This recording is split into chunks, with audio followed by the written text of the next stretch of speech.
Hey guys, how's it going? It's Etanyos here. Welcome to episode number 7 of this NHL 23 Edmonton Oilers franchise mode here in Oil Country on my channel. If you guys have missed episodes up to this point, head up into that top corner and let's get into this.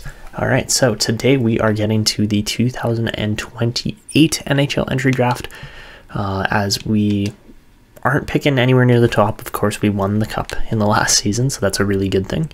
But looking at this draft, there are a couple players that I am interested in going after. We're still scouting a bunch of them, but like Sergei Kuzevnikov is one of them. We're looking at a couple different defensemen here, mainly offensive guys by the looks of it. But that is okay because this team is fairly offensively driven anyways. And we are going to just keep trying to build on that prospect pool without, paying too much for it. But as you can see, there are lots of players, especially guys in the late end of this draft, guys like Ludwig Sundqvist and Zane Delmore, who are guaranteed locks. We will be taking them. Even like Gabriel Hamonic here looks really good in Liga, so there are options for sure. So obviously we got a new salary cap there. That's pretty common, but yeah, this team did so well this last season. All right, and this year the New York Islanders are going to move from 5 to 1 to pick first. Philly's at 2, New Jersey's at 3. Decent looking draft lottery there this year. All right, so as we move on a little bit further here, let's get to retirees and everything else, but really I'm quite happy with where we're looking at for this draft class. All right, so for retiring players this year, we are going to see Sidney Crosby at 40 years old, call it quits, just shy of 2,000 points there. Lots of big name retirees and some really good defensemen too this year, absolutely. Tyson Barrie probably could have kept playing too. He was really good in his career, but of course Roman Jossi's the #1 D-man in this retiree class without a doubt. And as far as goalies go this year, Darcy Kemper and Casey DeSmith are the only real big names there in the retirees. All right, so as we get to this draft class here, we'll see who we can pull. Do we lose anybody? Doesn't look like it. All right, so we keep all our coaches. That is a good thing. And I am just going to take a look at the draft class. We might have to do 1 or 2 interviews, but I am really interested in this goalie because he's a high-rated goalie in the mid-round. Like, I think that should scream at least high starter. But yeah, everybody else is a guaranteed lock here as a pick. So I'm really just looking at this Sven Svedberg here now.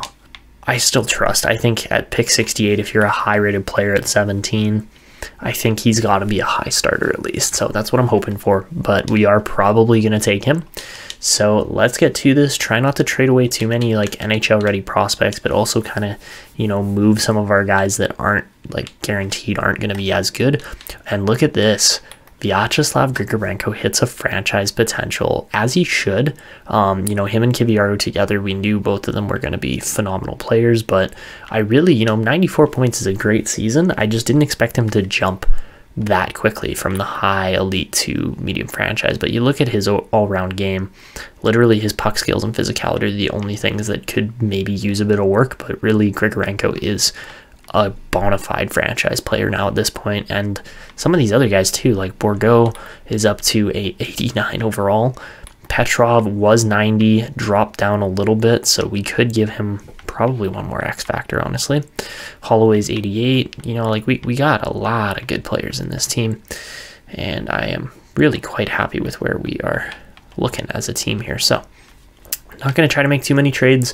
I do have a couple in mind just to land some of the players that I want here, but let's get to it. So looking at this draft this year, we've got a couple of pieces I want to move quickly here. First off, this is where our current picks sit. They're not in the greatest position, but I think we can pick up some extra picks here. I want probably 3 or 4 picks in the first 2 rounds just to land some of these players we've been looking at, but let's get to it. So the first team we're going to go with here is not the Winnipeg Jets. No, let's go with the, who is it? Yeah, Tampa Bay. All right.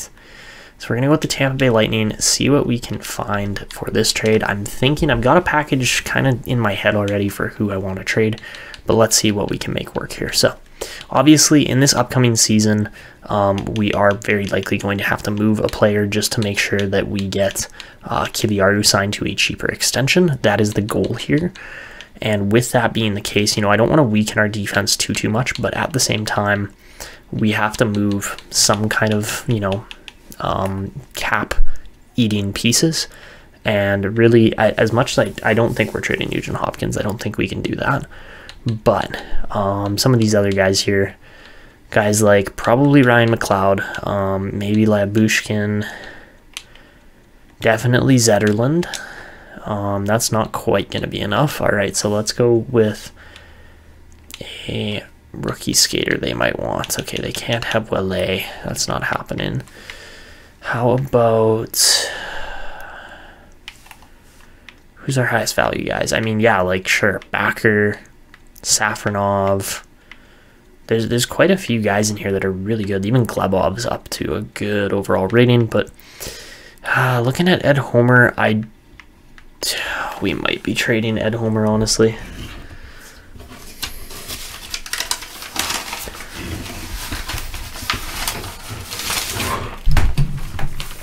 Need to double check my sheet here.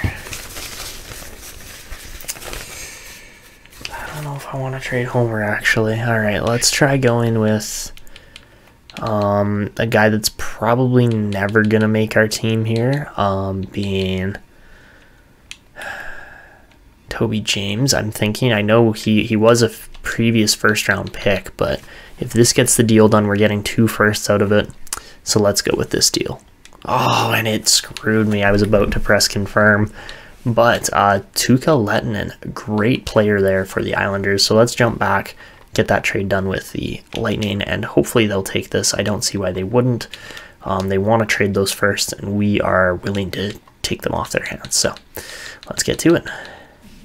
All right, so we'll try this, and it does go through. Perfect. All right, so yes, we trade away some decent players, trade away a couple kind of cap-eating contracts, but that is all good with me. So the other team we are going to trade with here is going to be the Winnipeg Jets, if we can find a deal. And what I want is their 42nd and 77th overall picks for second and third rounders. So with those in mind, let's see who they want. I honestly think, yes, we probably could trade away Chuck Allison. Not exactly a crazy piece by any means, but, you know, holds some half-decent value. And then as far as skaters go, because we're looking at skaters they want, another guy, I think a guy I actually want to trade away is Labushkin, if we can. I'm sure he's got, like, no value left. Yeah, pretty much none.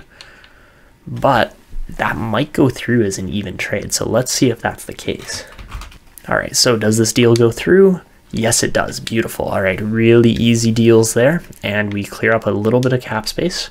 So yeah, I'm quite happy with that, but really at the same time, you know, that $9 million is going into these upcoming Bouchard and Holloway contracts. Those are going to be the kind of big ones that are jumping up onto the books here. So with these picks now in our arsenal, let's see if we can land everybody that I am expecting to pick. All right, that looks really good. I think we've got all the picks lined up, so let's do it here. So let's see how the rest of the top 5 turns out. It's so far directly in order as far as how these players have lined up, and yeah, that's exactly what I was expecting for this top 5. Nice. All right, so let's simulate over to pick number 30 here. And at pick 30, ooh, look at that. Timofey Grachev, very nice playmaker there. Any other really good first rounders? Any elites? Anything like that? Doesn't look like it. All right, so lots of top 6 guys. Benino was really good, 10th overall to the Panthers there. And then obviously, you know, some other fairly solid prospects here, but really outside of the top 5, no other elites yet. Give that a minute because we're picking essentially back-to-back here, 30 and 32. So I'm just really hoping that if we pick, we're going to take Tokarski here. I'm just really hoping that Washington doesn't take Kazebnikov. So, you know, 78 overall. We knew Tokarski was going to be a really good offensive defenseman, and he sure looks the part. We'll give him AHL playtime this upcoming year too, as we are moving some defensemen up probably, but man, they do take Kazebnikov. Okay, so we have a backup option here. I wanted Kazebnikov preferably, but that's not going to be the case anymore. So our backup option now falls to the name, not Bill Mullen, But where is he? Oh, I didn't even realize. Oh my goodness. Casanello. I did not even realize he was an elite player, but he is. Ooh, what are we looking at right now? We are definitely overloaded on defensemen, but left wingers, right wingers, we've got 8 apiece. I don't know if I can pass up an elite defenseman, though. And sure, he's offensive, and we probably have enough offensive defensemen. But is Jaden Watton necessarily going to make this team in the next 3 years either? I don't know if he is. Oh, who do we go with? Oh, shoot, this is a tough choice. All right, I guess I'm feeling Harvey Canzanello. I think he just, has a better potential and career path. So let's see how good he turns out to actually be. And Canzanello, he's 54 rated. Okay, so that's definitely a drop-off, but sure, he is an elite defenseman still. We're going to send him back to the dub for 2 more years, where hopefully he can start to dominate and develop. But yeah, all right, interesting start there to the draft. Okay, into pick 42 now, and at 42, Scuderi would have been real nice. Anybody else that was really good? I think we actually still have a lot of these guys on the board as far as who I was looking at. Mullen's still there. The winger, yes, Watton is still there as well. But over Jaden Watton, because we have quite a few two-way forwards already, I'm going to take Edwin Welch. He's just bigger at 6'3" versus 6 feet. And he's a sniper, so I'm really interested in him. And he's 63 rated. Very good zone ability and snipe there, and seems like a half-decent prospect. Obviously playing in the U.S. League will give him another year probably to develop. And all right, over to pick 64. Ooh, Gordon Jeffrey, very nice elite goalie there.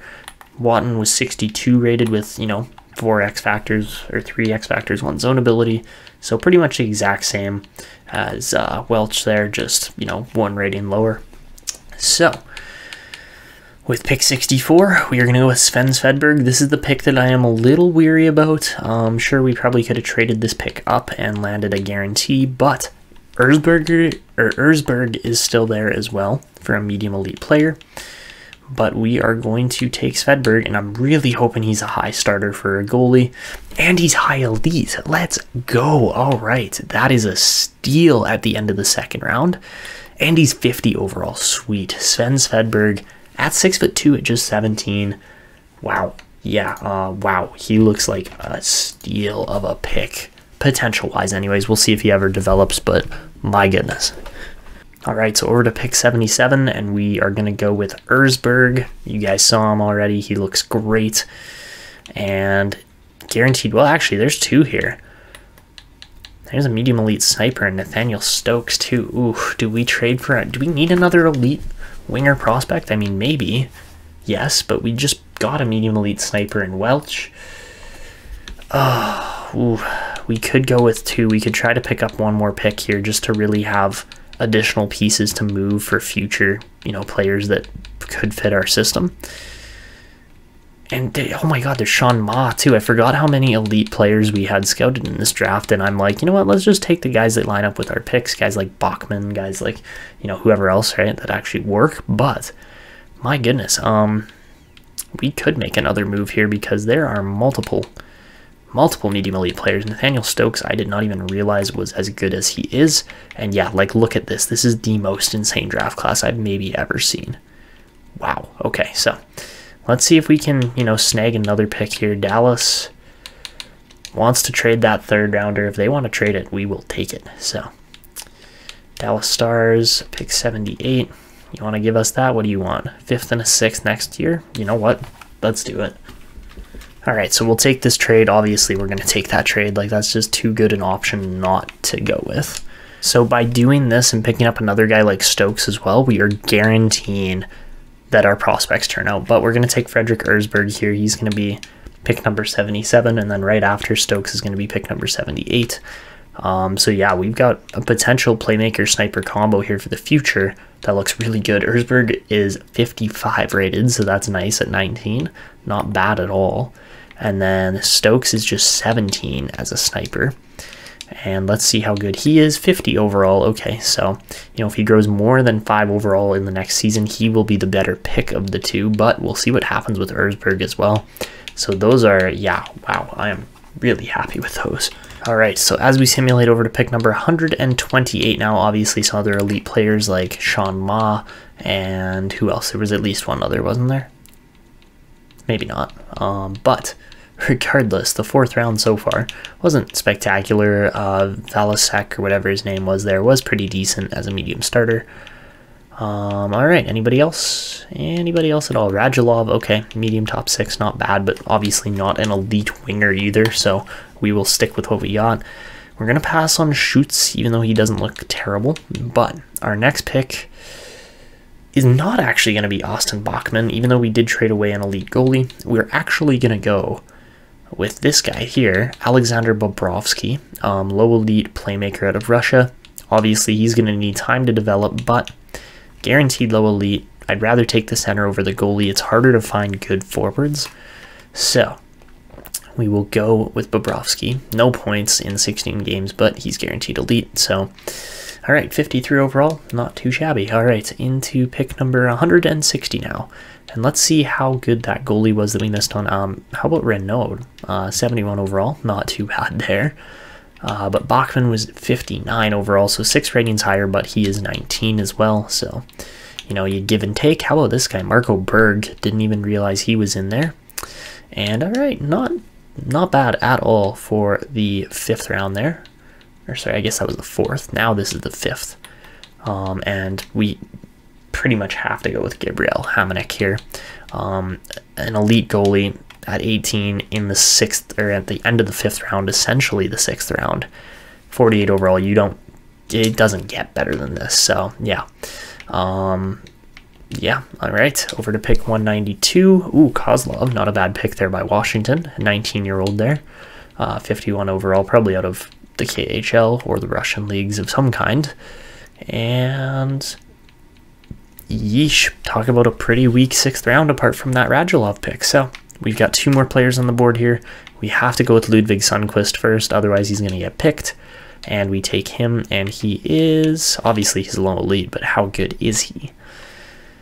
And he's 53 rated. All right, as a grinder at 19, all right, we'll take that. It's a better pick than Kozlov, in my opinion, unless Kozlov somehow develops into a crazy godsend of a player. And it looks like at 234, we are going to be landing that last guy up. But hey, how about this? Duke Duncan. Not a bad pick for San Jose. Ooh, even, yeah, Fred Lavin as well. Very solid, very solid. All right.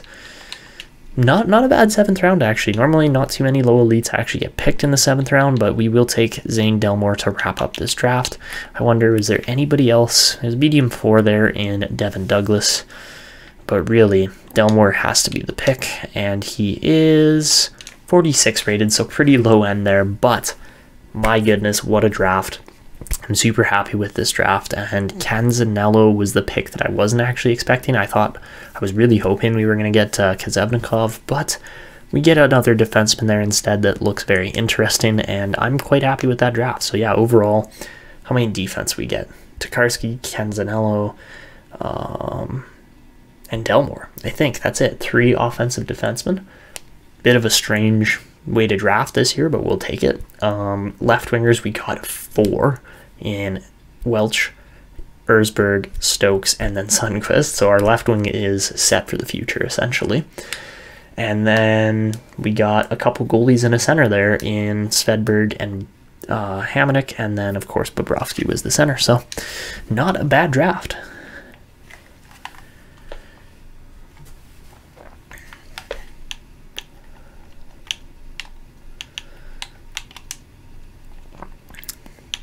And funny enough, just looking at the team and in the system here, Erzberg was one of the players that shot up immensely, even though he wasn't playing for our team.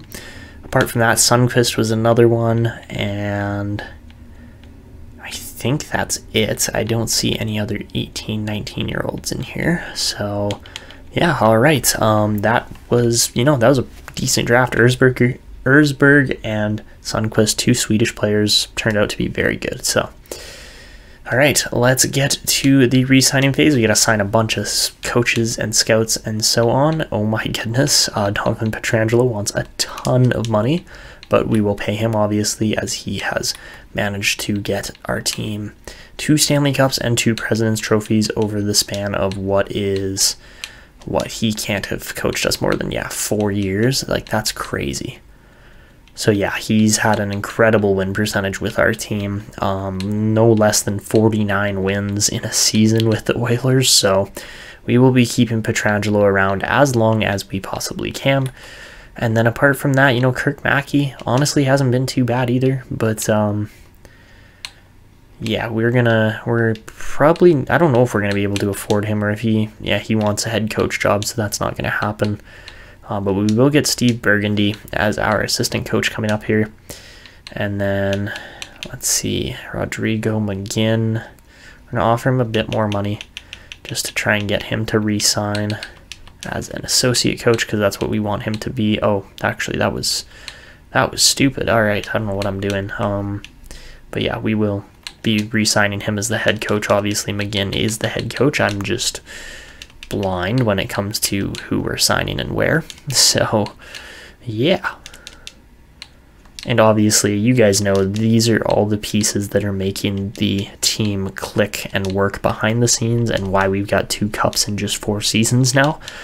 Yeah, the staff has been incredible for our scouting and everything, and it's really starting to show through with just the sheer amount of depth in this team. So let's move on. We've got a couple guys here, including Kasper Halttunen, who need to be re-signed, but let's see if we can get them all re-signed here. So, all expiring.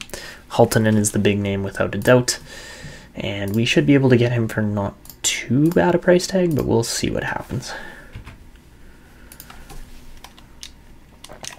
Alright, so he's looking really cheap, even at $3.2 million.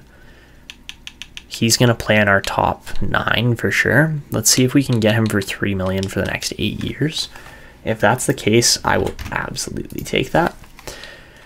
And then apart from that, I'm not sure if we're signing too many of these other guys back to the team here. I mean, I know some of them, guys like Sauvé, and that might honestly be it. I think a lot of these guys like Carter, Jacobs, well actually maybe not Jacobs. Dawson Jacobs could sign with our team. But yeah, like these 360 plus rated guys will sign. Everybody else is essentially a write-off, because, you know, it's just really hard to actually fill those spots with good players. Darius Tan, probably not going to get re-signed. We'll go $950K for the next 2 years for Olivier Rodrigue. As far as expiring D-men go, we should sign a couple of these guys, and Jacobs will be one of them. But yeah, like for sure, Nikitin, we can sign for a couple of seasons. Piespanen too, even if, you know, these guys don't necessarily get a lot of play time, we're still signing them, which is the important thing. We have a couple other guys in the defensive end that need to be signed over these expiring guys. But as far as other wingers go, like, Carter's not going to be anything crazy. What's his name here as well? Yeah, like none of these guys are really going to be super special. So instead, we'll stick with signing Lavoie for like 2 or 3 seasons instead. We already got Halttunen a contract. Edward Chalet, which I now realize it's Chalet, it's not Sale, as I've been saying for so long. Edward Chalet will sign because he's been a great AHL player. Same with guys like Alexei Datsuk, and alright, Sauvé we will sign, Voloshenko we will sign, and James Hamlin we obviously will sign as well. So, alright, let's advance one day. Obviously we haven't signed any rookies or anybody else like that yet, because we will take another look at that, but we do need to re-sign McGinn, and then we're going to get through all of these scouts, which takes forever, but it is what it is. We get Hamlin, Rodrigue, Lavoie, Sauvé. Halttunen rejects. Alright, so he wants a little bit more money. We get Chalet, we get Piespanen, Voloshenko, Datsuk, Nikitin, Jacobs. Alright. So yeah, alright. Let's 8 years at 3.2. You know, he might eventually end up sliding up into our system further. And at 3.2 million, you know, Halttunen is not a bad piece to have in this team. But looking at the defense, you know, okay, so let's just look through position by position here. So at center, we've got guaranteed 4 88 plus rated centers. We've got, you know, Welle is good enough to be in the team. Hopkins is good enough to be in the team. Suter's good enough to be in the team. And then the cutoff's kind of there. And then we've got more than enough centers still throughout this team and system. So centers are not a problem.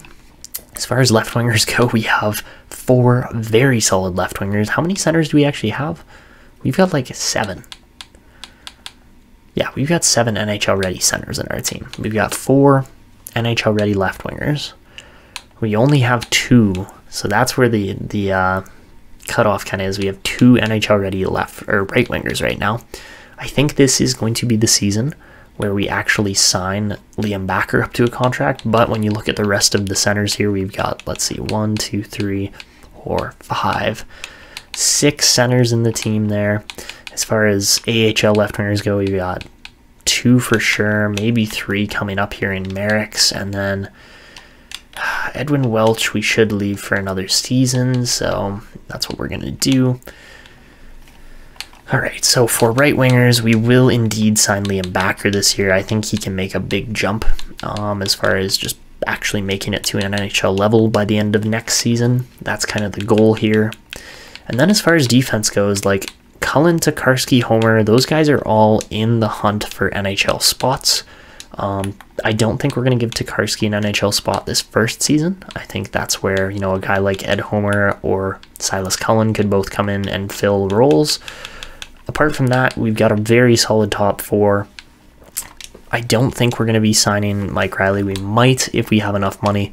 And then, yeah, Ryan Attard does not want to play for our team anymore, so we probably won't sign him. So that is the current situation. We got 4 solid goalies. We will sign, yeah, sure, let's sign Darius Tan as a 5th, just in case we face injuries or anything in net, which does happen sometimes. So let's advance another day, and we should get Halttunen. Yes, we do. Beautiful. And we should get a couple other guys there, like Tokarski and Backer, excuse me. So we do get Tokarski, Halttunen, Machovsky, Tan, and Backer. Perfect. And then we do need to go and re-sign our AHL coach here that I totally just whiffed on because I'm not smart. So for an AHL head coach, let's give him the correct position here. Pay him $1 million for my stupidity. And all right, I really do like where this team is headed. So yeah, all right. Let's advance one more day. I don't think we have any more contracts to offer apart from maybe Mike Riley, but even then, Riley, if we sign him for a year, it's going to be to sit on the bench essentially. So do we have enough money? Yes, we do. Let's go for this. $2 million for 1 season. Mike Riley, let's try to get you another Stanley Cup, because why not? And then do we sign Kesselring and Vonner and Kemp? I don't know if we do, honestly, because we've got 3 defensemen there, another 3 there, so that's already 6, and then we have 1, 2, 3 to 4 other very solid, kind of like 73 plus rated drafted defensemen that you know, aren't like AHL potential guys. Holy, Kesselring can skate quite well. I'm actually surprised with that. Yeah, wow, okay. Maybe we do sign him. He is 28, but apart from that, I think our team's good here. Obviously, you know, this upcoming year is going to be where we switch over from Shea Theodore to, of course, Aaron Kiviaru, because Kiviaru's just been insane.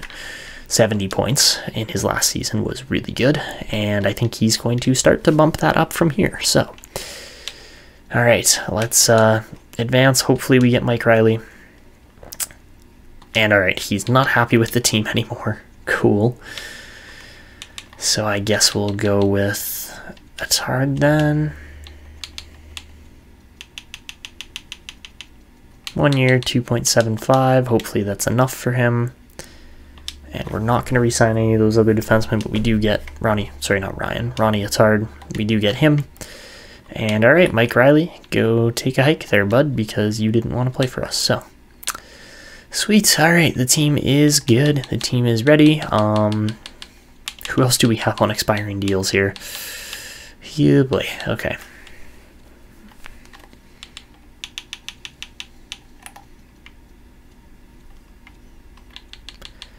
So yeah, for the upcoming year, the big name expiries are going to be these two for sure, De Kaiser and Kiviaru. So we'll try to sign them early. Hopkins and Atard are also going to be contributing into that money amount, and of course Shea Theodore too. Will be being transferred over to those new players. But overall, yeah, I'm quite happy with where the team is currently at. Let's get to free agency.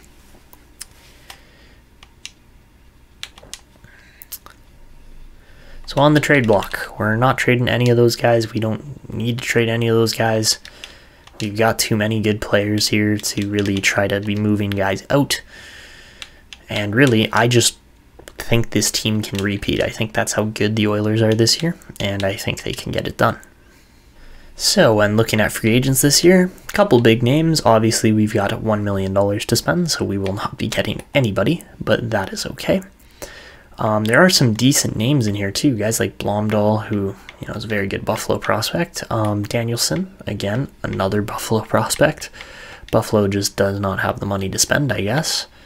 So that kind of stinks for them, but at the same time, manage your cap space better, right? So, all right. Apart from that, we got 46 out of our 50 spots filled.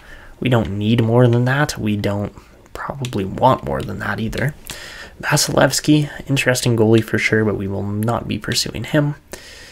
And really, all of these other guys have been drafted and just don't particularly interest me. So, all right, that is what it is. Let's just reorganize our coaching staff a tad bit here because we don't currently have an associate coach, and we should. So, yeah, let's make Burgundy our associate because he's got the 8 rated teaching, some very good overall kind of abilities for coaching, and that's exactly what we want. So there is your team. Donovan Pietrangelo has been getting it done with this group, and that is what we're hopefully going to continue on into the future with. All right, guys, so before I show you the team this year, I did have a mild lapse in judgment as far as not signing enough forwards, so that was a problem on my part. But we will just go and pick up a couple guys if we can find them that I think will be, half decent fits for our AHL team. Actually, you know what? Rather than going to free agents, why don't we just sign some homegrown talents instead? Unsigned forwards that I think could benefit from playing in the NHL this year, or in the AHL this year. Guys definitely like Jake Kane, for sure. We'll get him into Bakersfield. And, we could go with Edwin Welch. I want to protect him just a little bit as a prospect. So instead we're going to go with Jonas Chorney. So, all right, those will be the 2 additional signings we make for our AHL team. And before we even do that as well, there are some other things we need to address here just based on how good this team really is, and the fact that guys like Petrov, Holloway, and Bourgault are all 90 rated and don't have zone abilities. We are going to address that right now, and let's just take a look at these players. So, have a Petrov, 94 speed, he's very good there, but he's got 95 passing, which is also an amazing category or stat. I honestly think at 96 speed, we might be giving him wheels over Dylan Holloway, which is crazy to even think about. But 94, 96 across the board there, yeah. Okay, let's do that. Yeah, Matvei Petrov is turned into an absolute machine down the wing. All right. So let's make that his zone ability. And then for adding additional things here for what he can do, his passing is very good, so third eye might not be a bad option. And then I think we definitely need another shooting category, so let's give him close quarters, and then probably, well, maybe big rig too, honestly. or elite edges. Let's just double check how good his agility is.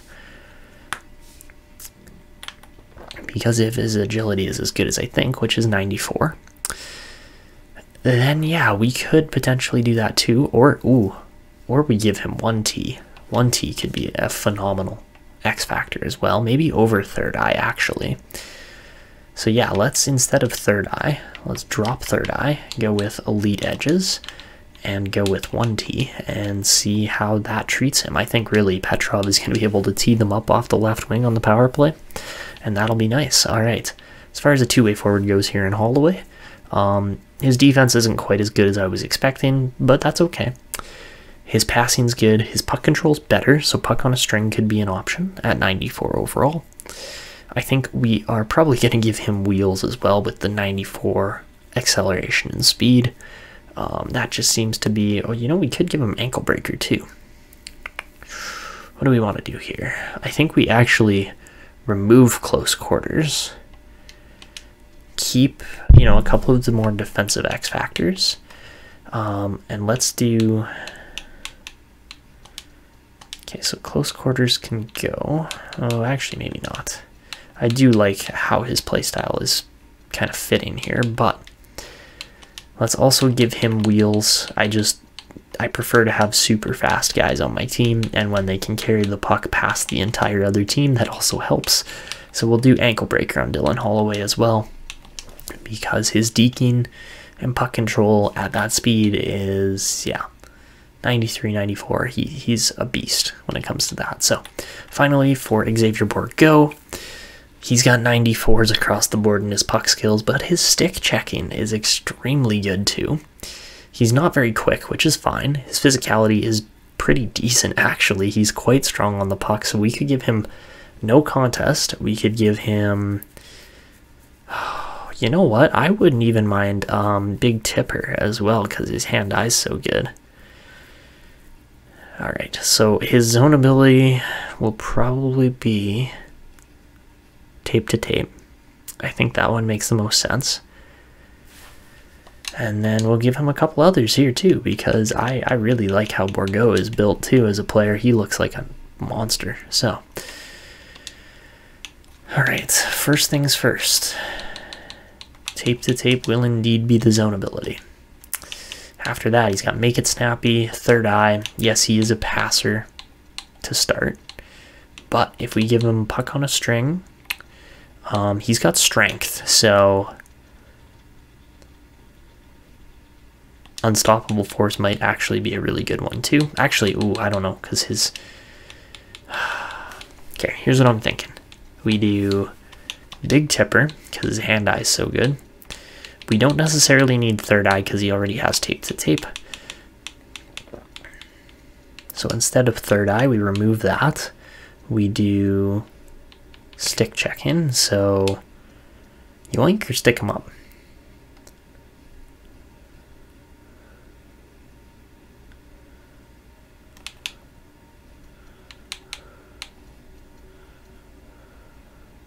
We'll give him yoink because yoink's another good one. And is that all of them? Nope, we got one more. Okay, so the last one we're going to go with here is Big Rig. Nope, it's going to be Unstoppable Force. All right, cool. All right, that is a very interesting Xavier Bourgault build, but we will take it, and I actually really quite like how he is set up as a player here. He looks phenomenal. So, yeah, okay. 91 body checking, too. It's not a stat I expected Bourgault to develop with, but all right.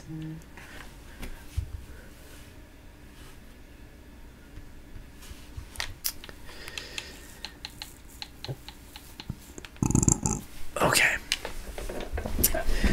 So, finally, when looking at this team, before I actually show you the lineup, we're going to make a couple quick roster moves where we're going to see guys like Silas Cullen and Ed Homer move up to the NHL, and then we're going to see other guys like Martin Tokarski and probably, I'm thinking Devon Shore probably too.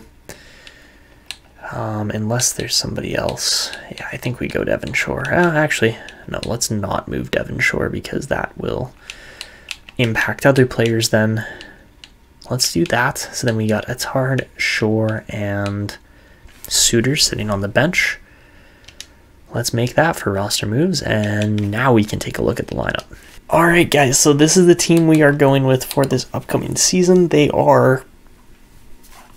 might be the best team I've ever built. I honestly don't know if I can think of a team that was more deep than this. Like, in like a Draft to Glory franchise mode or most normal franchise modes, our third line would normally be more similar to my first line. Like, honestly, we have 6 90 rated players in our top 6 at the moment. I'm sure Petrov and Bourgault will drop by like 2 overall as soon as the season starts because chemistry and morale, it's just kind of stupid. But we have 2 amazing passers in our top 6. We have 3 extremely quick forwards in our top 6. We got an amazing sniper, 2 amazing snipers in my opinion, 3 if you count Draisaitl too. In our top 6, it's just insane.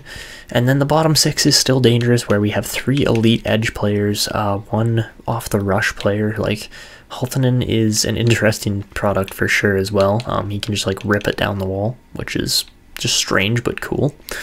And then there's the defense, and the defense is interesting as well. Silas Cullen, we're not going to give him an X factor until he hits 81 overall, but it will probably be shutdown once that actually occurs. And he's looking pretty good too. Obviously, we got Shea Theodore there with him on that bottom pairing. Broberg and Homer in the middle. The reason Theodore's on the bottom is because it's roll all 3 pairings. I don't know if you guys can see that or not. Yeah, you can. Okay, perfect. So, Bouchard and Kiviaru somehow work as a +5, even though they're both offensive D-men. Bouchard is actually quite good at defense, so that's probably where that still works. Both of them, you know, are very skilled with the puck. Both of them have great senses, and Bouchard's got the bigger shot, while Kiviaru is the quicker skater, but Bouchard's very physical too, so it does make sense why that works together. I'm realizing now, Evan Bouchard does not have full superstar abilities, despite being fully loaded. He's got, really, we could probably give him some defensive X factors instead. Like, sure, 96 passing is amazing, but he's got really high power, which already is demonstrated by his X factors. Stick checking and shot blocking are up there though too, so he could probably have shutdown on his build, or his strength, even strength and body checking. Let's give him shutdown. I think that'll be the last thing we do here for the NHL. But looking at the power plays and stuff, like, yeah, this team is just, it's stupid how good this team is. Yeah, like, look at this power play.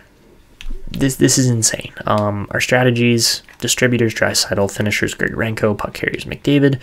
That makes sense on that unit. On the second unit, Bourgault's the distributor with the tape-to-tape. Finishers Halttunen, and puck carriers Holloway. Again, those all make sense, and we got 2 really solid D-men on that unit as well, so we'll see what happens with that. I think they'll be able to produce at a very high clip. Second unit, or the 4-man power play, also looks extremely good, except I am realizing now this should essentially just be our first line with like Grigorenko. I guess I must have missed this when I was going over it, and I want Kiviaru on that first unit to see if he can break point per game pace. We will then go with Holloway. Actually, not true. We will go Holloway on one wing, Bourgault taking the face-offs because he's got 88 face-offs, so that's why. And then we will go with where is he? Petrov on the other wing, because Matvei Petrov is 90 overall. So yeah, that makes more sense again. And then of course we'll put Bouchard at the point on this one, because again, that makes sense. +5 overall. So that's our power play. The PK looks great. 5, 1, and 2 on the 4 versus 5 PK, and then the 3 versus 5, we've got 0, 0, and 0. And of course, feel free to pause if you want to look at those a little closer. Here's the extra lines, and yeah, this team is just going to be phenomenal. So we'll see how crazy they can go this year, if they can break the like all-time NHL team record kind of thing or something like that. If the goalies are really underperforming, another option is we trade Spencer Knight for a cheaper, better goalie. That could always be the case.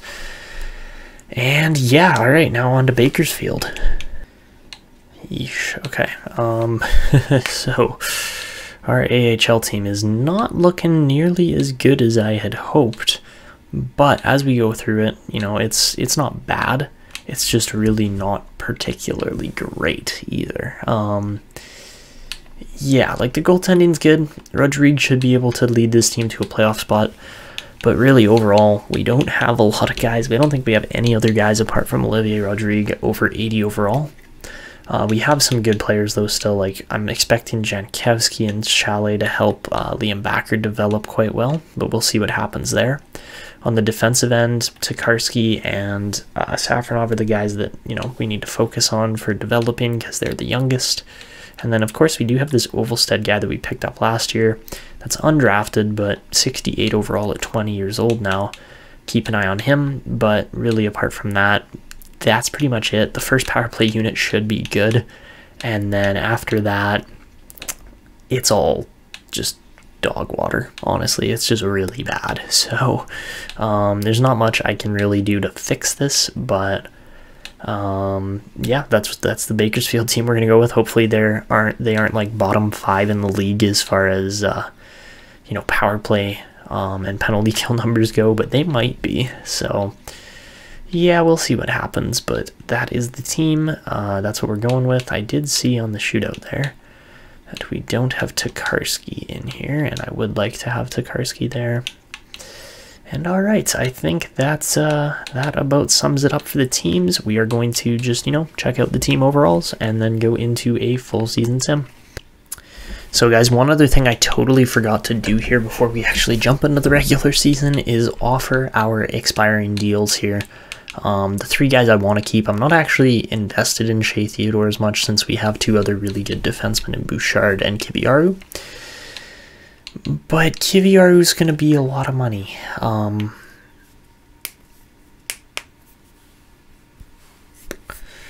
Yeah, wow. Try all our money. Like, way too much of our money. Holy crap. Is that really how much he's going to cost? Dang, Kiviaru, okay.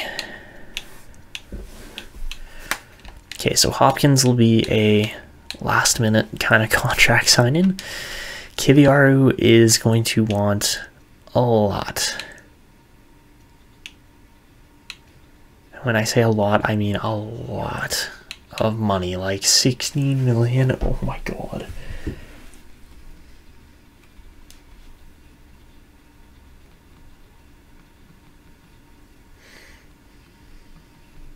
That's still a $14.05 million contract.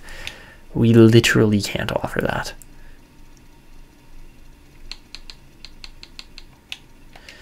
Okay, so we will probably just hold off on this for a minute, because De Keyser's $5.5 million too, even maybe a little less than that, but still.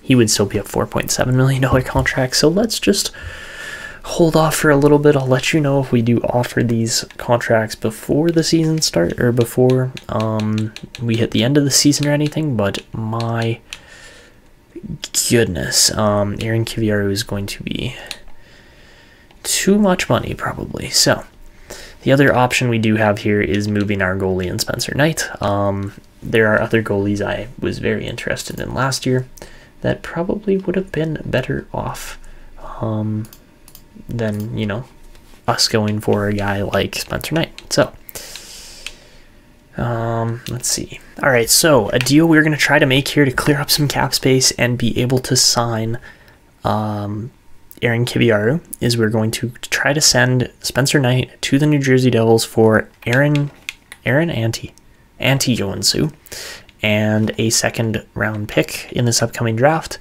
from New Jersey. And Joensuu is actually an Edmonton drafted defenseman. We picked him back in the 1st draft of this series, I believe.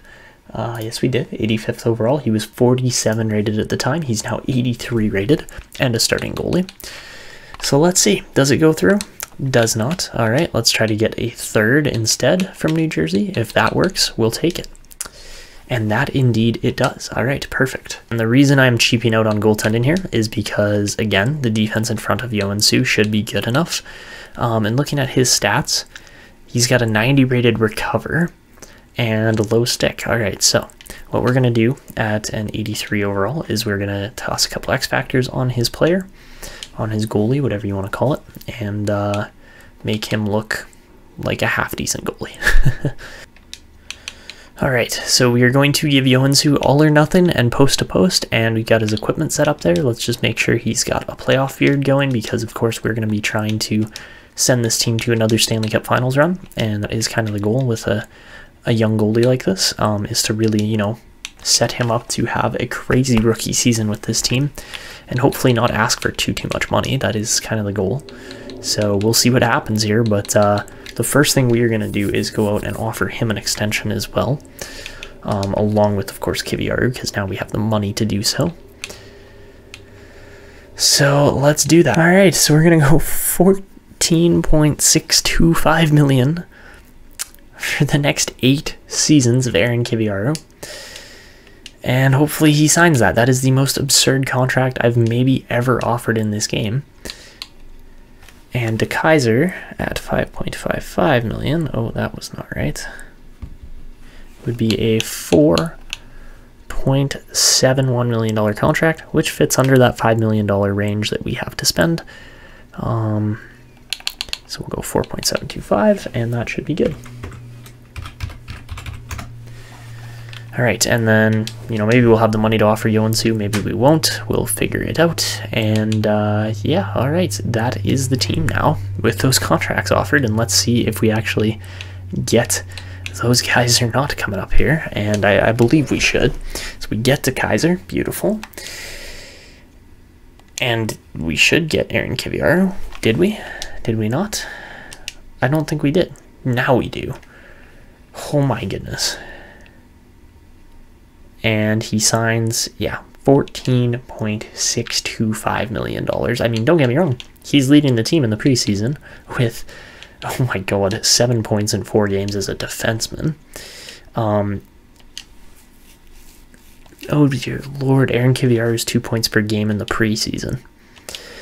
All right, we are now officially ready to hit the regular season after going 5-2 in the preseason, and this team is a godsend of a team. Like, I don't even, yeah, wow, okay. All right, so we currently have all our scouts away on find prospect missions, and then we will scout from there, and that's what's been working here for this team over the last couple seasons.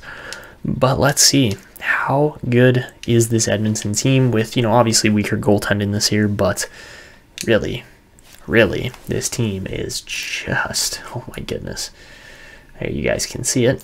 100 offense, 93 defense, and 82 goaltending for, yeah, an insane team. I'm really hoping Joensuu can hold up and have a good year this year and not kind of bum out an Edmonton team that should be utterly insane.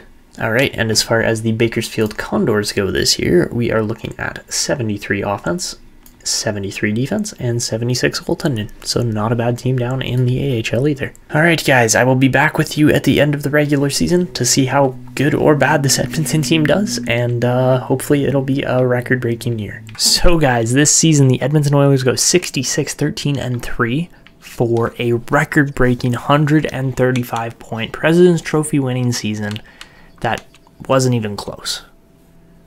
Like, it just genuinely was not close. So, crazy good year there. I'm super happy with how it went. And yeah, not even remotely close. There's McDavid scores almost 2 points per game through 82 games. Draisaitl gets injured but still scores 100. We have 4 100-point scorers on our team this year. And it really doesn't get much better than that, to be completely honest. So, yes, very solid season there. We see some other crazy solid years from guys like Matthews scoring 71. Just, again, utterly insane. McDavid's plus 92 on the year. Rookie skaters, Tuukka Lehtinen does well. We have Guy Wale in there with 45 points.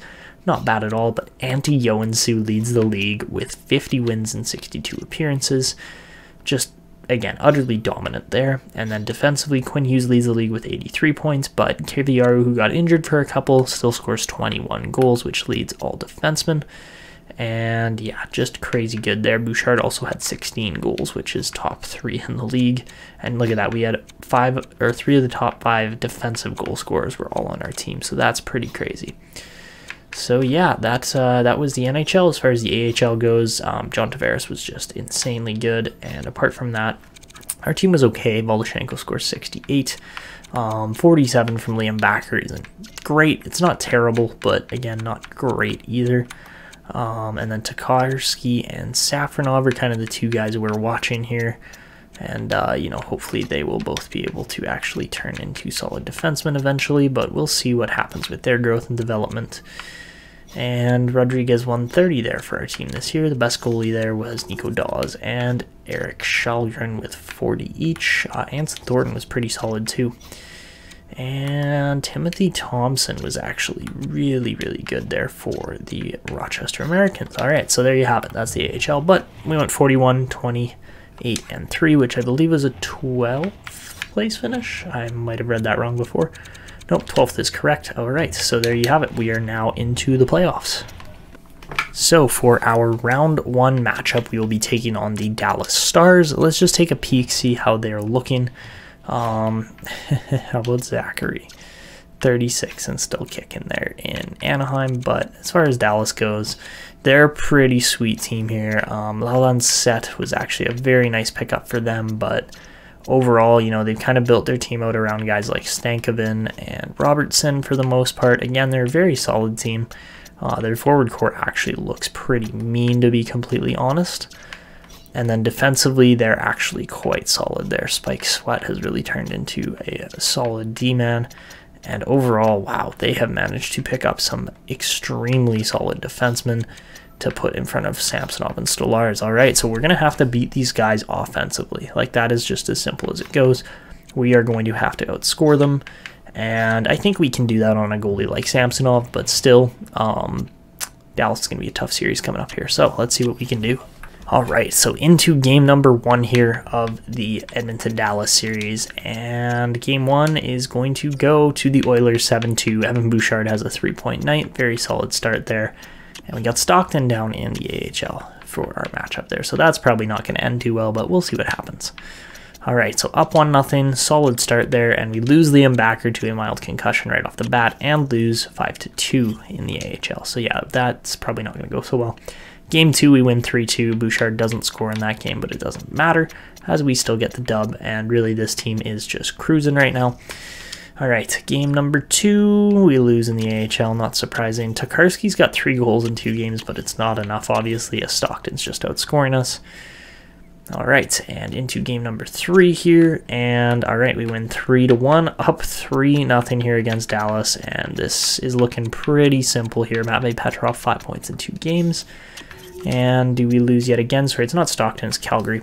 And we do actually beat Calgary in that game. So, yes, very solid performance there again. And, all right, we're still alive down there. All right, and into what could be the final game of the series. We could also very well choke this. But game 4, we start off tied 2-2 as DeKaiser and Bouchard score for us. Goulet and Sweat score for the Dallas Stars, and we double their shots. All right, second period, 3-2 game, as Philip Broberg says, hey, I'll do you one better Dallas defense, and scores there. And then Grigorenko scores to make it 4-2 right off the bat in the third. Power play for Dallas does not convert, and we are chilling with a 2-goal lead here at the moment. Make it a 3-goal lead as Xavier Bourgault scores, and then Matvei Petrov scores, and it's 6-2 all of a sudden. Power play Dallas does convert as Robertson beats Joensuu there, but again, we're out shooting him by 12. Bouchard gets another goal there, and that's 7-3, and we are going to make extremely light work of this Dallas team, sweeping them in 4 games. All right, so very solid game there. Bouchard 2 goals, 4 points for Bourgeau. Oh my goodness. All right.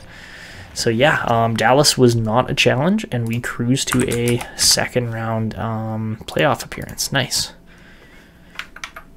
And nobody else gets swept. Dallas just unfortunately gets matched up with probably the best team, one of the best teams ever. And all right, let's see if our team is going to survive Stockton. 2-2 series. All right, that gets interesting all of a sudden. Make it 3-2 for Bakersfield. Do they finish it off? Yes, they do. Bakersfield wins 4 in a row after dropping the first 2.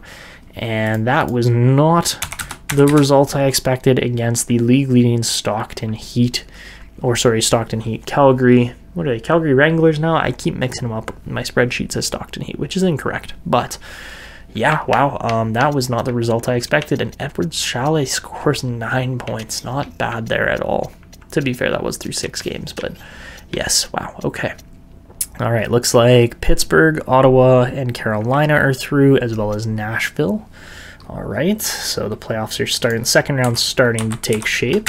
All right, we got 3 7-game series here between Arizona, Chicago, Vancouver, Vegas, and Montreal, Toronto. All right, so that should be a good one here coming up.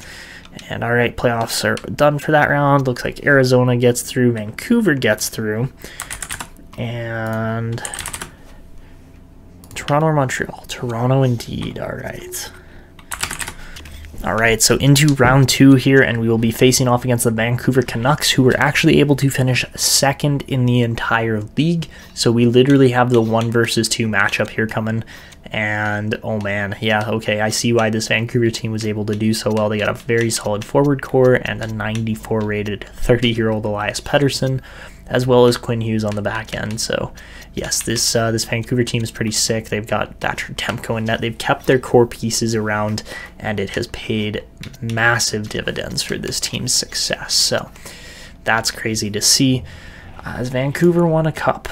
They have not, but we have seen Calgary and Toronto win. We're actually on a 4-year Canadian Cup streak, as we won it in year number 3 of this series, then we won it in year 6 as well. But yeah, Toronto and Calgary snuck in there in between on those 2 other years, and we're looking to repeat here and try to keep the Stanley Cup in Canada. That would be absolutely awesome. But you know, there are quite a few Canadian teams. We got Ottawa, Toronto as a matchup, and we got, of course, Vancouver, Edmonton. So that isn't really helping the Canadian Cup odds, but still, yeah, there's so many good Canadian teams here. It wouldn't be surprising if the Cup yet again returns to Canada this year. So, all right, on to round 2. Let's get to it. Of course, we're gonna see the final Bakersfield and AHL playoff results kind of get set in stone here, and there was only a couple 7-game series there that we were waiting on. I believe Milwaukee beat Chicago in 7, and then let's see, we had Hershey Providence, and Hershey gets through in 7. All right, perfect.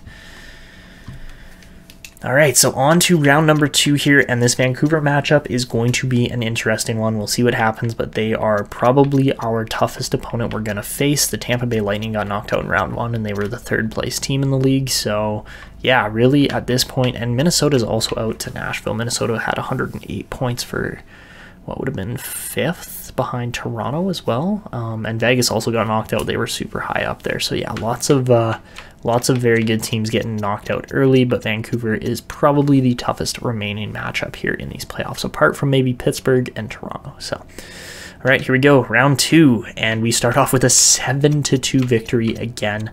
This Edmonton team is just an offensive juggernaut, scoring so many goals in the playoffs. And all right, not a bad start there against the San Jose Barracuda. We'll see how our AHL team does, but oh my goodness, Edward Chalet, 11 assists in just 7 games. That's crazy. All right, on to game number 2 here against the Vancouver Canucks. And we are going to win 3-2 in OT as Evan Bouchard leads the team with 9 points in 6 games throughout the playoffs so far. Very solid start there. All right, AHL game 2, we lose 4-1. All right, into game number 3 of round 2 here against the Canucks, and we do finally lose our first game of the playoffs here. It took 7 games to lose 1, but Vancouver does finally beat us there, knocking off our perfect record. And yeah, Grigorenko has 7 goals in 7 games. He's playing amazing right now in the playoffs, but again, we're going to need more of those performances to beat the Canucks here. All right, and we're down 2-1 in the AHL. All right, into game number 4 of the second round here, and we are going to lose Ed Homer to an MCL sprain. Ronnie Attard will step into the lineup, but we beat Vancouver 2-1 in the lowest scoring game of this series so far with just 3 goals. Looks like Toronto sweeps Ottawa. Carolina's up 3-1, and The other two series also going 3-1 in Edmonton and Arizona's favor at this point. But yeah, not looking too bad there for those teams. We lose another one to San Jose as Edward Chalet's 14 assists in 10 games isn't proving to be enough down there. And let's see, are we going to knock the Canucks out here in just 5 games in this series? And first period, 1-0 Vancouver as Bo Horvat scores. Second period, 1-1 game. And as we jump into the third period here, let's see how it goes. We are out shooting them, but that doesn't mean anything if you don't put a puck in the net. So let's see how it goes here. Halfway through the third period, Matvei Petrov breaks the tie, making it a 2-1 game, but Bo Horvat ties it right back up, making it 2-2. Elias Pettersson makes it 3-2. Oh my goodness, what just happened? Vancouver just pulled an Uno reverse on us, and that might prove to be it, as, yep, that is going to be it. We lose that game 3-2, and we're going to at least 6 with this Canucks team, as they are proving to be a much tougher matchup than we initially bargained for. All right. And into what could be the final AHL game of the season. Is it over? What's going on here? It very well might be. And no, it's not, as Edward Chalet has 15 assists and finally puts up a goal in his 11th contest of the playoffs to keep Bakersfield alive. What is going on there? All right, McDavid with 12 points in 9 games leading our Oilers right now. And game 6, first period, we're up 3-1. Halton and DeKaiser and Petrov all score on Demko. Pettersson gets a power play marker there, so we just got to be disciplined, not take penalties, really, as I'm seeing a lot of power play goals for Vancouver go in. All right, second period, 4-2 game, and do we finish the Canucks off in 6 here? Power play for Vancouver, and they don't actually score on that one. Finally, we actually kill a power play. Another power play, also kill that one. Wow, okay, our team's actually doing all right, which really, honestly, Edmonton isn't particularly known for their penalty killing, but empty netter from RNH himself, and we beat the Canucks 5-2. All right, so took us 6 games, but we do indeed knock off the Canucks. Arizona goes through Nashville in 5, Vancouver in 4, and then Carolina in 6 as well. All right.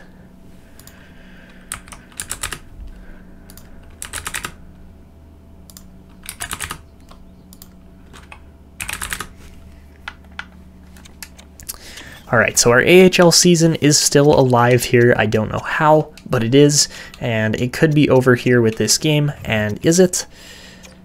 It is indeed. All right, we lose 4-2. Edward Chalet scores 17 points in 12 games. Very, very solid postseason from him. But again, he's just never grown into that NHL talent that we thought he was going to be. And Bakersfield is out in the second round this year.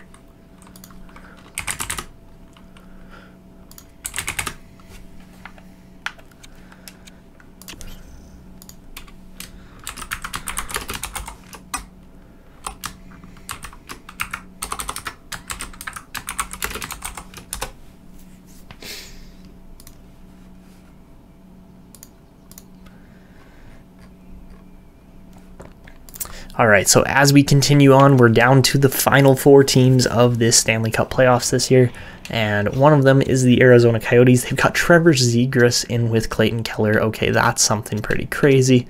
Can't say I entirely expected that, but my goodness, very solid forward core there. And they got this guy too here. Charles Martin looks, wow, that is a solid 2-way forward. How many points did he put up? 66 in his 4th year in the league, not bad at all. All right, Charles Martin killing it there. All right, they got Theo Lindstein in here too. Yeah, wow, okay, very, very solid core. And oh my goodness, look at this here. Sammy Kuka is probably good enough to start, but instead they've got a franchise goalie, 33 years old, in Igor Shesterkin in net. So we're going to have a tough matchup here against Arizona, as their goaltending is just that good. The Carolina Hurricanes are the other team in the East here that's still alive. They've got Stamkos in with, look at this, they've got Koivunen in here, and Ville Koivunen, just for whatever reason, is not further up the lineup. What are you doing, Carolina? Like, what are you actually doing? You're really playing Stamkos over a guy like Koivunen? That just seems absurd to me, but okay. And defensively, they are a bit of a mess, to be completely honest. So I really do think Toronto is going to beat them because Toronto's offense is so dynamic.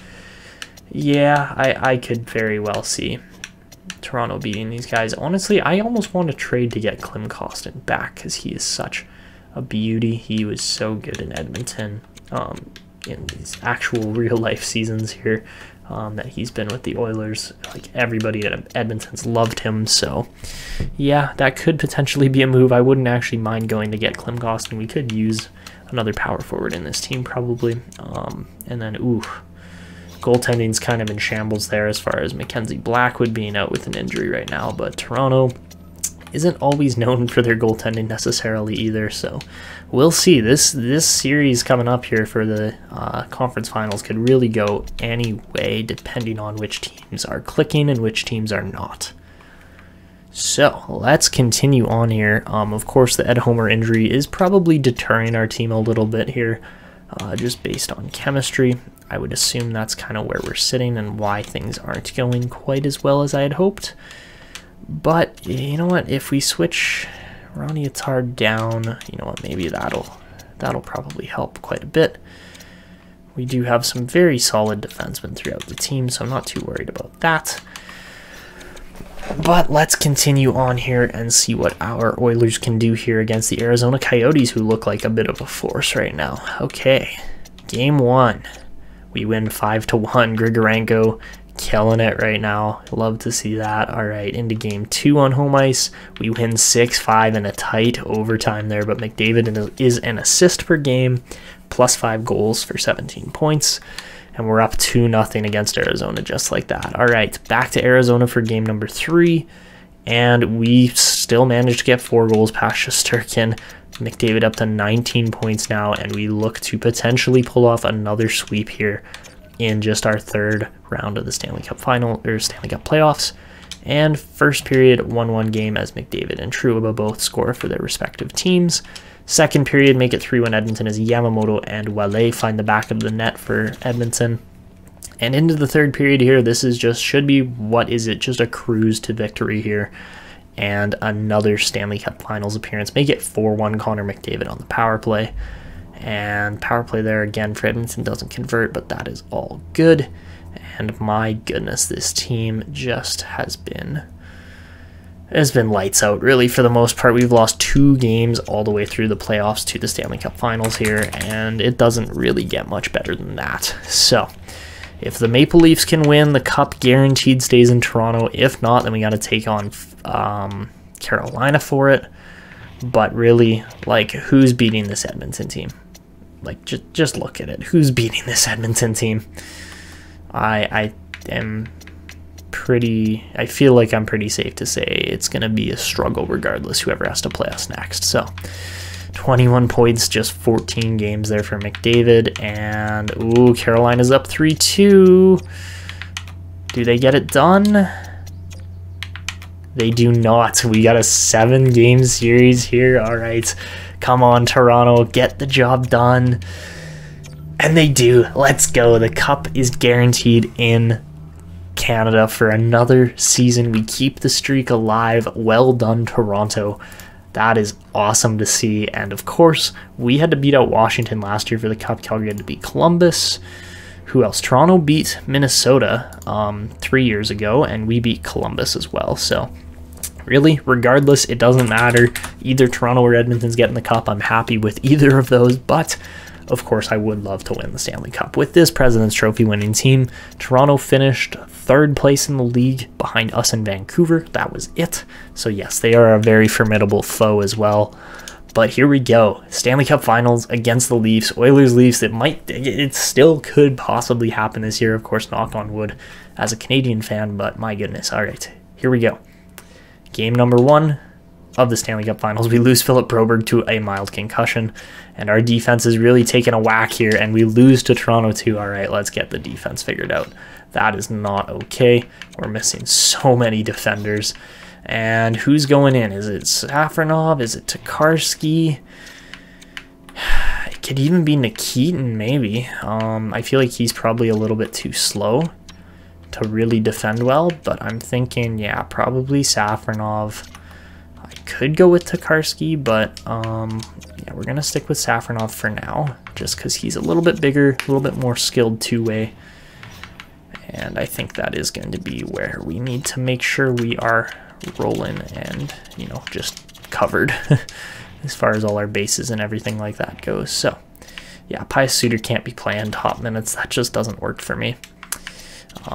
And then Bouchard and Kiviaru, of course, are both going to be really good. But, man, oh man, we have just taken a beating here. So, all right, let's go, yeah. Let's keep Safronov with Bouchard. That should be all right. And then we got a top pairing to really try and shut down that Toronto top line. But, man, yeah, we got beaten up here in the playoffs. There's no other way to put it. And we're down 1-0 to start off the Stanley Cup Finals. All right, I see what you can do, Toronto. Now let's see if we can push back. Game number 2 now with a fixed defensive core. Let's see what happens, and we win 7-3. That's more so the result I expected, but my goodness, we definitely were not ourselves there in game number 1. So, all right, fixing the lineup here a little bit more. Do we keep Safronov in here? I mean, we could. 6'1", solid-sized defenseman, left-handed shot. I think we got to. I think we got to keep the lineup kind of looking like this. I very much like how that looks, actually. All right, not looking too bad. Okay, into game number 3 in Toronto. It's going to be crazy at the Scotiabank Arena. We know that. But let's see if we can knock Toronto down a peg here. Game number 3, 5-2 win. Beautiful. All right. And into game, what would be number 6, we get Ed Homer back. Sweet. Let's go. All right. So that means the lowest rated guy on the team here in Marcus Safronov should be going down. But he probably won't be. I think we might just send Devon Shore down instead. Actually, I don't know. I think Safronov's kind of the guy that I'm like, well, he doesn't necessarily deserve his name on the cup in his 1 playoff game. Or 2 playoff games. He actually had an assist. Okay, so that's not horrible. But yeah, we are going to send Safronov down just for now because we still have other guys that have been on the team all season and, you know, probably deserve their name on the cup just a little bit more than Cullen does currently. So yeah, once Homer's back full time, ready to go, then we will put him in. But do we take a 3-1 lead in Toronto heading back to Edmonton? And we lose Silas Cullen with an injured elbow, but we do win the game 5-4. Connor McDavid with 30 points in just 18 games now. That's pretty crazy. It's very solid, and I believe we are playing with an injured Ed Homer here on the roster still, but that is all good. All right, so I like where we're at. I like how the team's looking. And hopefully Homer is ready to go for this Stanley Cup final appearance at home. And let's get into it. The slow sim begins. We could beat Toronto in just 5 games here. First period, 1-0 Edmonton lead. Holloway gets the lone goal of the period, although shots are tied or deadlocked there. Second period, make it a 1-1 game as Calle Yarncrow scores shorthanded as a dagger to tie this game up. Let's jump in. We're playing on Superstar, but you guys know how good this team is. So yeah, this ought to be some fun here. And man, Connor McDavid and Austin Matthews with the playoff looks look hilarious. So yeah, let's jump in. This should be a load of fun. And I mean, hey, we got two very skilled opponents here. And yeah, just look at those team ratings too. I mean, we got 100 offense, 95 defense, 83 goaltending. The Leafs look solid too. But here we go. Stanley Cup Finals, Game 5 at Rogers Arena. Can the Oilers take it? Let's see what they can do. Connor McDavid gonna get knocked off the puck there. A little pass out in front, just missed, but Bunting's going to pick it up. Ooh, good pass right down to Marner. He just about finishes that one off, but a good turn there again. Draisaitl's going to bump him off the puck and pick it up. All right, now pass back to McDavid, and oh my god, look at him fly. Connor McDavid in alone. What a save. That was a phenomenal play. Now Kiviaru on the shot. Good try, but a better save. We got to push a little bit more here. Kubalik coming down, going to get knocked off the puck. Kiviaru up to Petrov, over to Bourgault. Bourgault into Draisaitl, great chance. Petrov puts it off the post. Ooh, good chances early here. All right, now Bourgeau into Petrov. Matvey Petrov looking for a pass. He's going to find Bourgeau over to Kiviaru. Kiviaru using his edge work to create some space. Backpedal to Kiviaru. He's going to fire through traffic. There was minimal traffic there, actually, but a good chance. All right, Toronto with the puck now. Kubalik going to send it up to Morgan Riley, who gets around his guy. Grigorenko looking to cut off the play. Shot is blocked, but it bounces around in the slot. Good chances there for Toronto, but Kiviaru is able to pick it up and just turn away from danger there. All right, play up to Holloway. He's going to miss it right in front, and Kalle Järnkrok almost has his second goal of the game there for what would have been a great save there from Joensuu otherwise. Now Andre Palat going to get bumped there. Järnkrok facing the pressure. He's going to get knocked off the puck, and we are going to force Toronto all the way back into their own end. They almost turn it over. Welle with a couple chances there to move the puck and doesn't. Now Morgan Riley going to send it over to Brook, up to Gauthier. Gauthier looking to make a play. Cuts in through center. Makes the move. It's turned over. Gauthier right in front, and he scores. Julien Gauthier. And all of a sudden, Toronto takes a 2-1 lead and silences the Rogers Arena crowd, making this one look like it is in Toronto's favor now. But with the players Edmonton has, this game is never really out of reach. There's still 12.5 minutes left, and let's see what our guys can do here. So, Welle going to win the face-off. Bouchard up to Welle. Welle looking for a pass right in front. Haltonen rebound, and DeKaiser ties it immediately. That took all of 21 seconds. Very, very fast response there, and Ron DeKaiser makes this thing a tie game again. Just being able to clean up that rebound, use his relentless ability there. And really no chance for Blackwood, as all three forwards are converging on that net. It's pretty hard to stop, so we're tied up just like that, and the goal against doesn't really mean anything as we now have the momentum. Alright, so Bouchard going to play it over to Theodore. Theodore back to Bouchard, and Evan Bouchard's going to go for a bit of a skate here. He kind of semi-loses it. Gauthier passes to Bluger in stride, though. Very nice play there. And now Shea Theodore is going to go up to Welle, over to DeKaiser. Ron DeKaiser cutting in, tries to fire, good save there. And now Riley picks it up. This is actually Mike Riley, not Morgan Riley. And now Gauthier going to get poked off. Nugent-Hopkins springs Ward. Ward back into what should have been Hopkins, but it was cut off there. Now Matthews going to find Riley streaking up the wall. Now pass over to Wood, and that thing's turned over. Alright, now Wood over to Riley. Bouchard's going to get in here and chip this thing around. Fleury's going to get crunched, and Matthews trying to cut in here. Beats his guy in Haltonen. Finds the puck again, and now we're getting caught on the back of the net here. They're playing us smart. Now, good pass over to Ward. Chance Ward going to fire off of the spin move. Can't do anything with it. Now pass up to Bunting. Michael Bunting going to back off because he doesn't want to get hit. Now pass in front. Good chance for Marner, who's forechecking hard here. He's probably going to take a penalty if he keeps going any harder, but good cut off there by Robertson. Now Fleury cutting in. Matthews going to get bumped there off the puck. Now here goes Kyler Yamamoto up to Nugent-Hopkins. Ryan Nugent-Hopkins looking for a pass. Can't hit Bouchard as he gets laid out there by Robertson of all players. And now Draisaitl picks it off, makes a bit of a physical play, and gets it to Petrov, who's extremely quick. Here goes Matvey Petrov down the wing, looking to cut in, fires, save, and a rebound, but he can't find the puck there. Now Ryan Nugent-Hopkins making a great play and a good turn there. Back to Petrov again. Matvey Petrov going to hit McDavid up the middle. Oh my goodness, he almost deked right through two players there. That was crazy. Now pass in. That one's going to get turned over, but McDavid finds it, and they're off to the races again. Here goes Petrov around his guy. Matvey Petrov can't quite find it there. Now McDavid gets it over to Itard. Shooting. McDavid's right in front, but he can't quite tip that one into the right spot.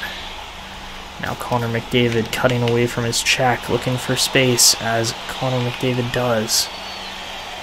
And alright, okay then, Liljegren, you're just going to absolutely take the puck away from the best player in the world? I don't think so. Alright, Petrov gets the takeaway up to DeKaiser. Who went offside there? That was something. Alright, so we're down to the final 3 minutes and 20 seconds here.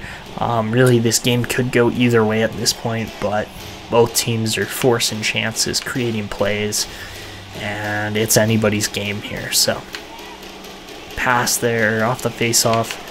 Xavier Bourgeau is going to win it. He's going to send it back to Kiviaru, who's going to hit Bourgeau again. Bourgeau firing, can't get it through the traffic there. And Yarncrow going to dump this one in. Broberg's going to go for a tough skate, but turn away from it. Now Dylan Holloway using his wheels up the boards. Holloway from a sharp angle, can't quite get it, but it was close. Now Aaron Kiviaru looking for a play. He's going to cut back, stop up. Cut back again, looking for a shot through the slot, and that's a great save there at the last second from Blackwood. My goodness, great chance. Okay, so we're in this. This is a good game here. And face off from Welle. He's going to win it back to Kiviaru, who's going to tee one up, and another great save there by Blackwood. Now DeKaiser can't get the puck there, and Bunting's going to look to break out. Michael Bunting dispossessed of the puck, and we're going to hit Philip Broberg down the side. Broberg looking for a pass. He's going to turn back, and he's going to have to get off to the foot races here, as Bunting looks like he could be clean, but it's poked away, and a great save there by Joensuu on what otherwise would have been a sure goal. Okay, alright, Broberg really getting pressured here, but Halttunen stepping in, firing a hard, heavy shot off the rush there, and it doesn't quite go. Now Aaron Kiviaru looking for a pass. He's going to hit Welle. Welle right in front, and he can't get the shot low enough for Halttunen to find the rebound. Alright, now Bunting on the rush. Going to get poked off the puck there by Kiviaru. Good puck movement here by Edmonton. Oh, big hit there by Riley, and he's going to immediately get pushed back there as Welle got crushed on that play. Bunting, though, going to knock the puck, or Yamamoto knocks puck away from Bunting, and there we have it. We are headed to overtime in Game 5 here, and this could be a fun one here depending on how things go, but my goodness, 2-2 after 3. This is anybody's game. So we outshoot Toronto 40-25, but Mackenzie Blackwood is standing on his head and could be the sole reason why the Leafs win this game if things go Toronto's way.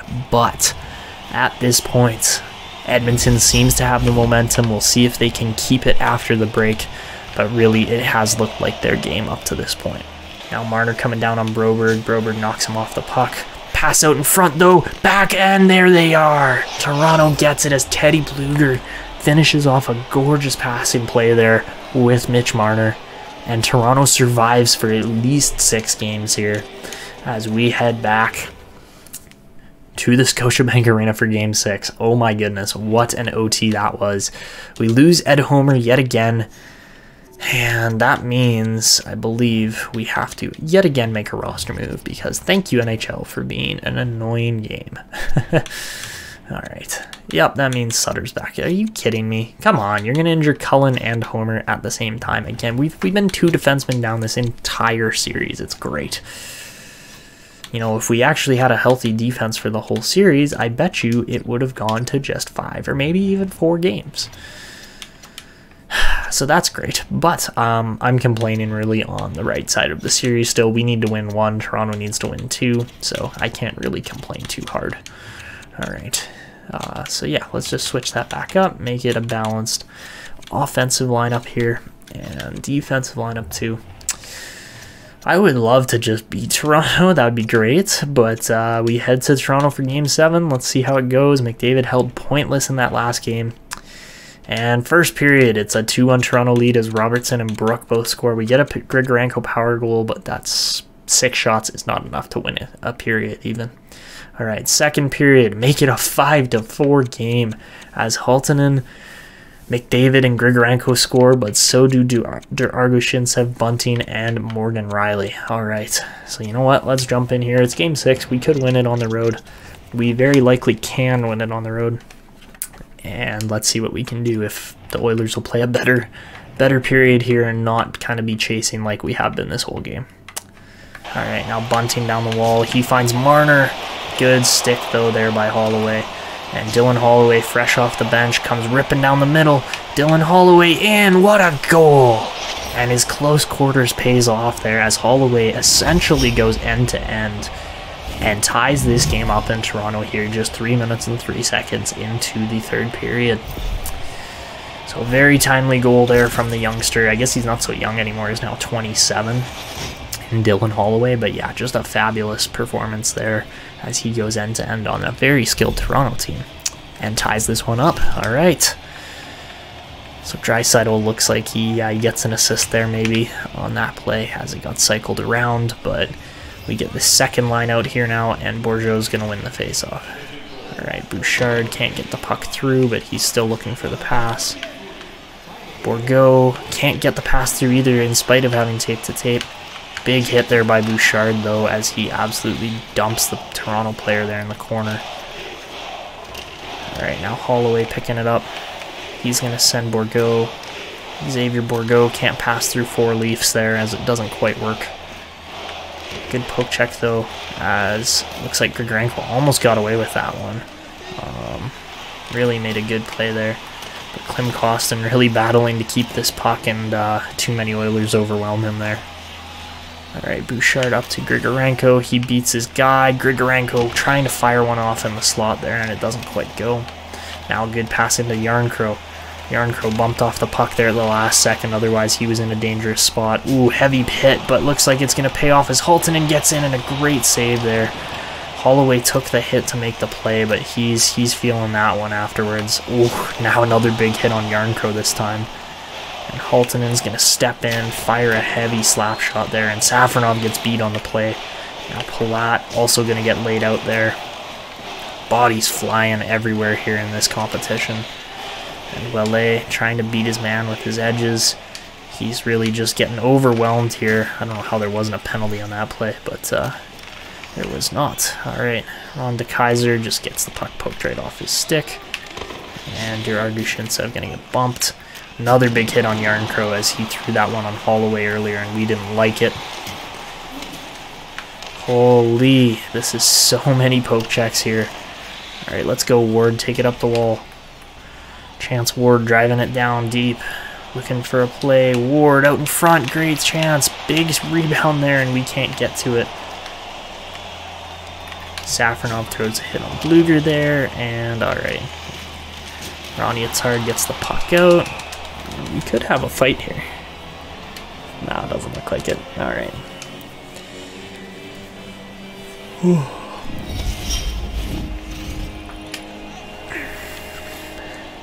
So yeah, Dylan Holloway is the only Oiler on the hit leaders list there, as Toronto is, for the most part, dominating it. But Edmonton has 23 hits in this game so far. And now a chance in front. It's going to turn over, and Leon Draisaitl is off by himself on a breakaway. Draisaitl, what a save. Mackenzie Blackwood, oh my goodness. Alright, now Wood going to seal off that, or get sealed off there by none other than Kiviaru. McDavid cutting away from the checks, looking to make a play. He's going to cut back.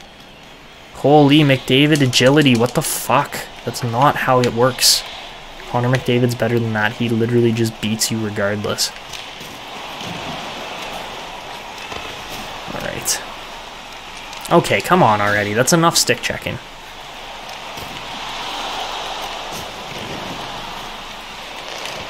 How do you still have the puck, Toronto? Oh my goodness. You're literally like skating through stick checks.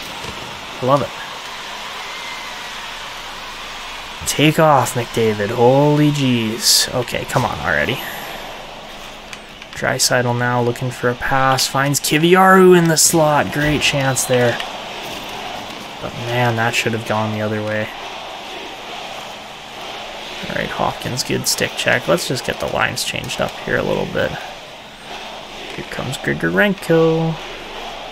He's going to fire from a bad angle because he's got Schneip. Or go. Don't skate right into the battle, buddy. Come on, you got to slow up a little bit. Oh, heavy hit there from Holloway. Edmonton's being a little bit too conservative for my liking, so we're going to push a stronger offensive positioning here. And here comes Holloway. He's going to cut in. Fired. Good save, and there it is. Vyacheslav Grigorenko gets a hat trick in Game 6 of the Stanley Cup Finals, and that very well might do it for this game, as there's not a whole lot of time left. He just finds it through traffic, fires that thing with his stick through Liljegren's legs, and it doesn't matter as it beats Blackwood, and we very well might be winning this cup in Toronto. 4 minutes left. That's not a whole lot of time for the Leafs to tie this thing, but we'll see what happens here. Alright, now chance in front. Good shot there. And that one is turned aside. The net is empty for Toronto as they try to make a tying goal play here, but Hopkins gets a stick on it. Great chance, and Yoansu is able to stop that one.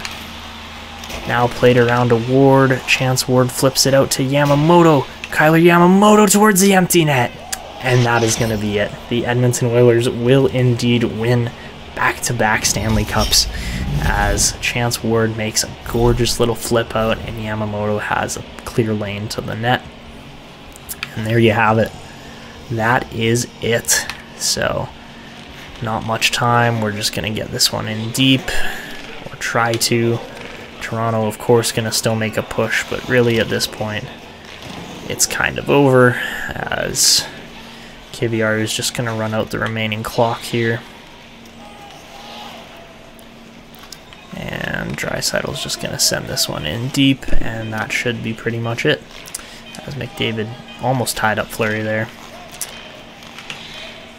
You're going to blow the whistle with half a second left for offside? Thank you so much there. Thank you so much, NHL. All right. Oh, man, this game. And there you have it. Back-to-back Stanley Cup champions. We knew it was possible with this Oilers team, but my goodness, they are just an absolute unit. So yeah, there you have it. Just crazy, crazy solid record.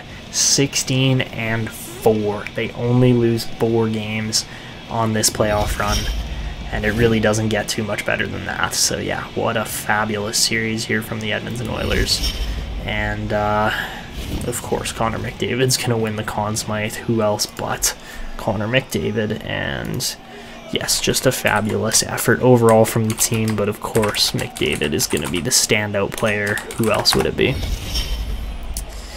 So yeah, obviously it's going to be McDavid. I think if we get a chance, I think Ryan Nugent-Hopkins needs to lift the cup here, because really this could potentially be his last time lifting the cup, playing a game for this Oilers team. But yeah, we're excited, we're hyped. McDavid's extremely excited, gets to lift this cup in Toronto. That's pretty cool. You don't really get to do that too often, is lift the Stanley Cup in Toronto, and the fact that you're the away team doing it is just that much extra. But is he on there? Oh, he's not. That's unfortunate. Alright, so I think the next guy we gotta go to here is probably Kyler Yamamoto. Of course, you know, empty netter doesn't really change too much, but still, he was there, he made the efforts, he contributed. 30 years old, again, he's getting into his prime. We're not really going to see too many better years from Kyler Yamamoto, but my goodness, just a fabulous season from him there. Of course, Dylan Holloway, the game-tying goal. Just, again, a fabulous effort, and really going end-to-end. You don't see too much else that special in a potential cup-deciding game from one individual player, but he gets it done. And my goodness, what a goal it was to tie this game, shift the momentum. And then, of course, Grigorenko with the game winner. You have to go to him. He's been an absolute all-star on this team. Like, it's pretty hard to even put your name in with other guys such as Connor McDavid and Leon Draisaitl, but he's been a force on this team, and 117 points goes to show you just how good he's been. So there you have it. What a series from the Edmonton Oilers and Toronto Maple Leafs. Not very often you get to see a Toronto Maple Leafs Cup celebration, but there you have it. The Leafs lose to the Oilers, and the Oilers are back-to-back Cup champs. So here we have it. This absolutely awesome transition or cutscene. Listen to that hype music.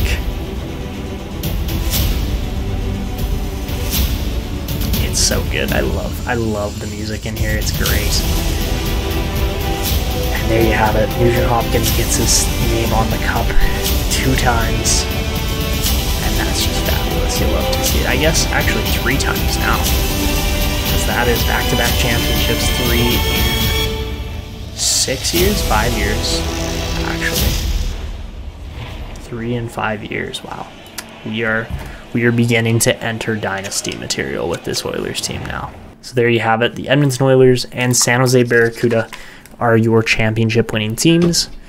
And yeah, very good seasons from both of those teams, especially postseasons though. All right. And as far as player awards go this year, it shouldn't really be close, but we know how it might look. Connor McDavid going to win his 3rd Art Ross in a row. He's, of course, going to win the Hart this year, unquestionably. Aaron Kiviaru gets the Norris over Quinn Hughes this year. That's an interesting call. McDavid wins the Lady Byng. Tiro Lehtinen wins the Calder. McDavid wins the Conn Smythe.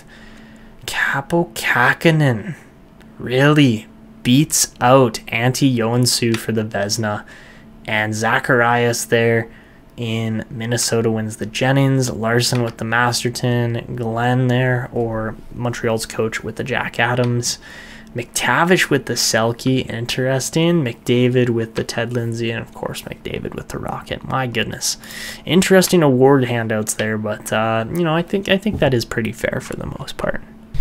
Alright, so unfortunately this year we don't have any award winners down in the AHL, but that is okay, as again, you know, it didn't quite go the way we were planning, but you know, Kiviaru gets that Norris with that $14 million contract, so I guess we can't really complain about the price point there, but it is expensive, that's for sure. So yeah, this team is all over the place as far as contracts go. Some players we won't be re-signing, such as Shea Theodore, or very likely guys like Ryan Nugent-Hopkins or other players like that. I mean, we might be able to get Hopkins back. That is a possibility, but we also have other guys like Jankowski coming up. And yeah, it's going to be tricky to manage all of this very well because there are just so many pieces to shuffle around and play with and make work together. But really, when you've got 4 franchise players on your team, it's pretty hard not to win all the time. And unfortunately, I do think Joensuu is going to want a little more money than we can probably afford. So we very well might be going back to Stuart Skinner here as our starting goalie for the upcoming season. And I wouldn't be surprised if that is the case. Obviously, he was not bad winning 17 games, but he's also had better seasons in the past too. That 2024-25 season was decent, and of course the 921 save percentage there in 2023 or 22-23 was really good. So I don't know exactly how it's going to go. I am interested in that Minnesota goalie that was drafted by Pittsburgh, in Zacharias or whatever his name is. Yeah, he just looked phenomenal. Obviously 4 shutouts is pretty amazing. I would love to try and get our hands on him if we can. So yeah, Esteban Zacharias would not be a bad option to pursue. Obviously Pittsburgh's goalie in Kähkönen was extremely good, but he's probably a little too expensive for our liking. But yeah, 6 shutouts obviously is pretty crazy. So yeah, that is where we're going to leave it. Next episode, we'll start off with the 29 NHL Entry Draft, where we will pretty much guaranteed be picking dead last. And yeah, should be a good episode coming up, as we will try to push this Oilers team for a three-peat and true dynasty material. So that is going to be it for this one. If you guys enjoyed, show your support down below with a like, subscription, and notification, and of course leave comments as well. But that is it for me. This is Etanyos signing out, and until next time.